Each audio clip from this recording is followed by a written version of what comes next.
Welcome back to Sunrise. We've been joined by Vincent Nwani, Director, Advocacy and Research, Lagos Chamber of Commerce and Industry.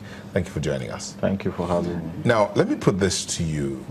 I'm sure you heard a bit of the conversation that we've been having so far. We'll still come back to the issue of the excess liquidity.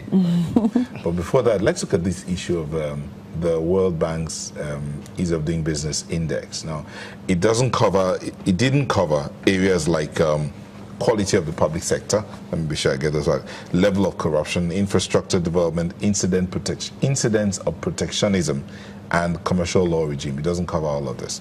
But see this, the Ease of Doing Business Index is not enough. It's believed that it's not enough to improve Nigeria's competitiveness.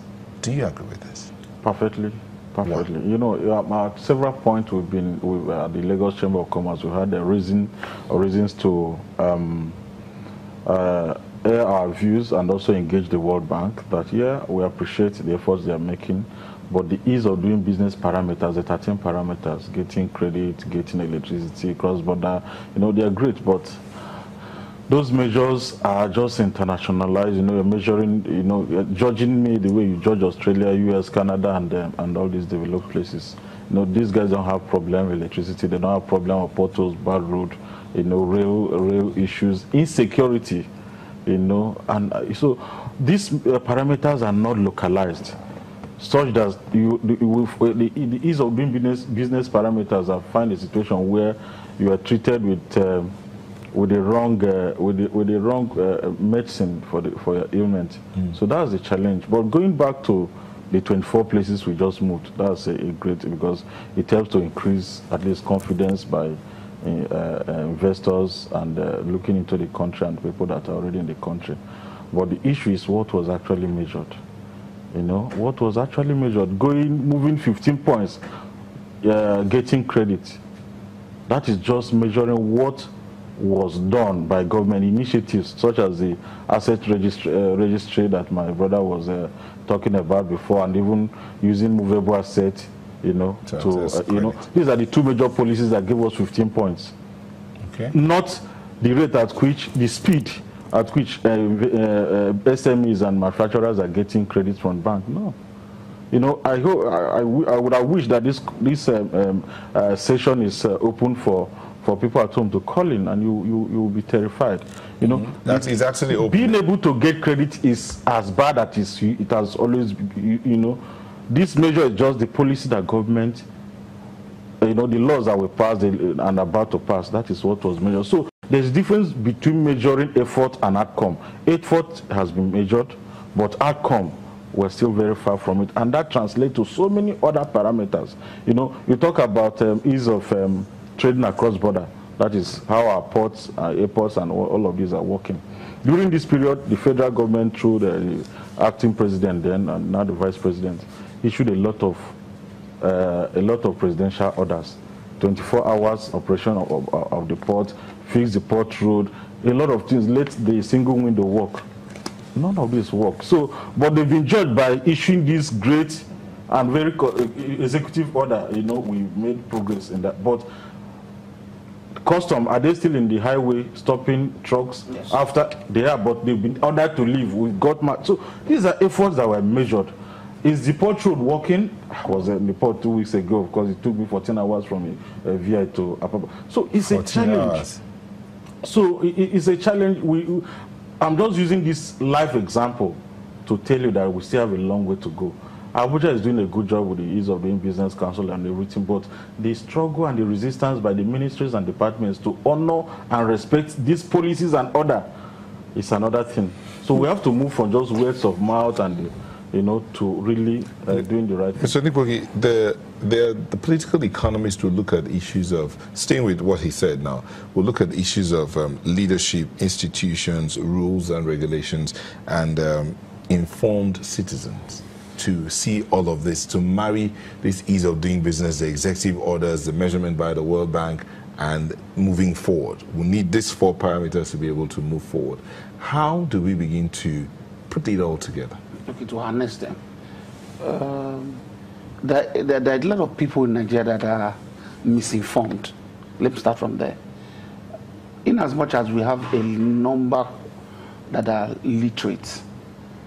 Most people are misinformed, and that's why government needs to come back with initiative that, like the National Orientation Agency that they had. These are the time that they need to work more. Part of the things they even need to enlighten people, because there was a time when they started the BVN from banks. There were several jingles in the radio and the television to make people see reason why they need to go and register for the BVN when you have an account. There must be several agencies, either from the government at the state level or at federal level, that should create more awareness to people on what is expected from them and what the government will do to assist. Because there is no form of business in Nigeria that cannot, most business in Nigeria, let me say 90% business, you can group them under the micro lending, MSME. So most people must be given information on what is expected. Either you are an organizer, you have a supermarket, you run a clinic, there are expectations from the government. If you say what is expected of them, in what sense? Is it before you go into certain businesses, you need to have, come to us or follow the steps? I want to understand that part. A lot of, we talk about the banked and the underbanked. There are more than enough people in Nigeria that are underbanked. And such people that are underbanked, you need to disseminate information to them on what is expected of them, either to assess these loans. A lot of people don't know the basic items they need to make presentable to banks for them to assess loans. A lot of people see banks as a no-go area because they've been torn down. They've been burned. They've been torn down one time or the other. They felt that no, they can't go back to the banks. So there should be enlightenment on what is expected. Mr. Wani, because people watching that, representing a large part of businesses in Nigeria, I just have to differ a little bit. The issue is not about enlightenment. The issue is about getting this credit. Even those of us that are enlightened, a week ago I was to get just a small loan from my bank. I was even a former banker. And all in is 31%. At least as a former banker at a very high level, I know what it takes to get a loan in bank, the documentation, 31%. What business am I going to do to be able to pay back 31% plus the principal? It's the cost. Yes. So the interest rate is a big issue. Even the processing, the documentation you are going to bring, including the so-called CBN intervention loans, is as bad as that. Okay, sorry. Everybody knows that bank give loan. You don't need to enlighten us to know that bank expected to give loan. But what are the things that you even need to come with? No, that's what he's saying. He already knows what to come with. But then we are still going to talk about it because before you came in, we were talking about mopping up liquidity.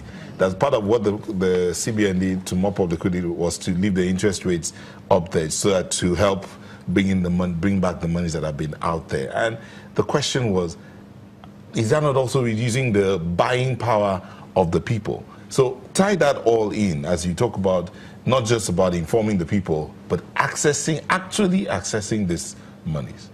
Yes, the single window introduced by this current administration, I think 2015 September, the idea was not really to mob up excess liquidity, but to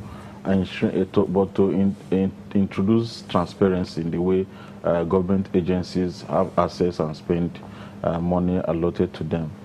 So that was why they introduced this single window. But of course, it has consequence by reducing the ease of banks to access some of those free funds. But the issue is still not about the single window. Interest rates. Yeah, the single window is still about interest rates.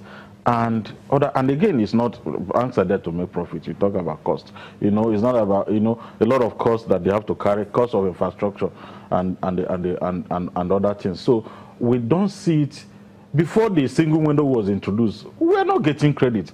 Just for over the last 10 years, about 3% of fund that businesses need come from bank. In fact, big companies like George's Own, you know, fund the lower companies, the SMEs that supply them, you know, not really giving them money, but give them goods to sell and later. So the biggest source of fund in the business environment in Nigeria is